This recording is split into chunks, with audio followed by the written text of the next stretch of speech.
મિત્રો, શું તમે માની શકો કે ભંગારમાં પડેલી પાણીની ટાંકી, પાઇપો, ટ્રેનના પાટા કે ગટર ક્યારેક સિંહ બનીને દહાડશે? શું તમે એવું માની શકો કે કાટમાળનો પડેલો કચરો ક્યારેક શહેરની સુંદરતા વધારી શકે? આ કમાલ કરી બતાવી છે અમદાવાદ મ્યુનિસિપલ કોર્પોરેશને, અને તેમના આ પ્રયાસ થકી થયું છે વેસ્ટમાંથી વંડર.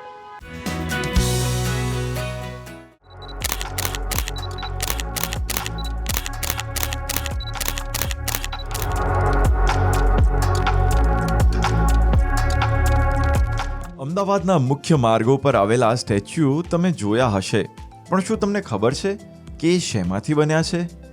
સુંદર દેખાતી આ આર્ટ સાથે જોડાયેલી ક્રિએટિવિટી પણ એટલી જ રોચક છે. દેશના પ્રધાનમંત્રીનો જે સંકલ્પ છે કે ભાઈ રિડ્યુસ, રિસાયકલ એન્ડ રીયુઝ, પરિણામે મહાનગરપાલિકાએ તરત જ દેશના પ્રધાનમંત્રીના સૂચનને મૂર્તિમંત સ્વરૂપમાં મૂક્યું અને અલગ અલગ લોખંડ જે કટાઈ જતું હતું, કચરામાં જતું હતું, બહાર નાખી દેવામાં આવતું હતું, તેમાંથી ખાસ કરીને નવું રૂપ આપીને સ્કલ્પચર તૈયાર કરવામાં આવ્યા અને લોકો ત્યાં આગળ સેલ્ફી પણ લેતા હોય છે. કહેવાય છે કે જ્યાં કચરો દેખાય ત્યાં કલ્પના સૂઈ જાય, પણ કલાકાર જ્યાં નજર કરે ત્યાં કળા જાગી જાય. એ દ્રષ્ટિથી આર્કિટેક્ટ સુનિલ શ્રીધરે દેશ વિદેશમાં વિવિધ આર્ટ બનાવ્યા બાદ અમદાવાદમાં 34થી વધુ સ્કલ્પચર ઊભા કર્યા છે અને હજુ અકલ્પનીય એવા ઇન્ફિનિટી હોર્સ, 40 ટનના સિંહ જેવા સ્કલ્પચર પણ તૈયાર છે. વિવિધ ડિપાર્ટમેન્ટના સ્ક્રેપ, જેમ કે મેઇન લાઇન અમદાવાદની પાણીની પાઇપો હતી, રેલવે ટ્રેક્સ હતા, સિલિન્ડર્સ છે ક્લોરીનના, અને એ ઉપરાંત અનેક પ્રકારના એંગલ, ચેનલ્સ, 1930sનો સ્ક્રેપ. તો એની અંદરથી આ બધી કલાકૃતિઓ અમે સર્જન કર્યું છે. અમારા ડ્રોઈંગ્સ હોય અને ડ્રોઈંગ્સ ઉપરથી એક રેન્ડમ કટિંગ અમે કરાવી લેતા હોઈએ છીએ. પછી એ પર્ટિક્યુલર પીસ સિલેક્ટ કરીને ઉઠાવીને અમારે લગાવવો પડતો હોય છે. મહાન કલાકારો જે છે એમને બી પાછા ઇન્ક્લુડ કર્યા હતા. કોઈ એક આર્ટિસ્ટનું કોઈ એક શહેરમાં કામ હોય એવું ના હોવું જોઈએ. એ બધાનું અલગ અલગ વિઝન આપણા રોડ ઉપર હોય, આપણા પબ્લિક આર્ટમાં હોય, એ મારો પ્રયત્ન રહ્યો.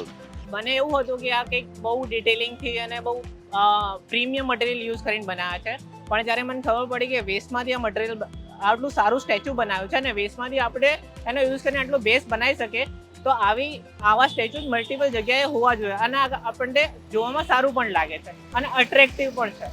જ્યારે કૃતિમાં વિચારનો શ્વાસ જોડાય ત્યારે તે આર્ટનું મૂર્ત સ્વરૂપ બને છે. એટલે આ દરેક સ્કલ્પચર એક નવો મેસેજ લઈને આવે છે. આપણે આ હોર્સનું જે સ્કલ્પચર અહીંયા છે દેખાય છે આપણને, એનો શીર્ષક છે રન થ્રુ ઇન્ફિનિટી. તો એ સમર્પિત છે આપણા તમામ ગુજરાત વાસીઓને કે જેમની એ હંમેશા સ્પિરિટ રહી છે કે ઇમ્પોસિબલ ઇઝ નથિંગ.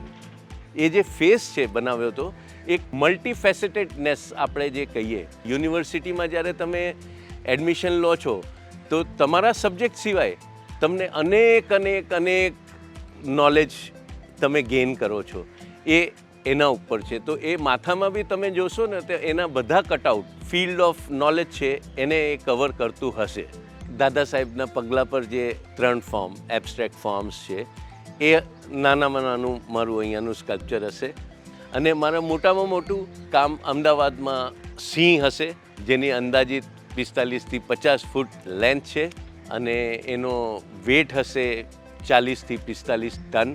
જેટલા બી જાડા મેટલથી તમે બનાવો એટલી જ એની શિલ્પની ઉંમર હોય.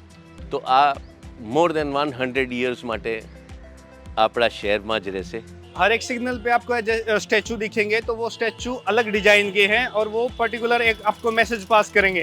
मान लो आप वेट कर रहे हो, बत्ती रेड हो रखी है, तब आप वेट कर रहे हो, तो आप स्टैचू की साइड देखोगे तो आपको एक अलग ही यूनिक स्टाइल दिखेगा और एक अलग ही मैसेज मिलेगा हर स्टैचू से.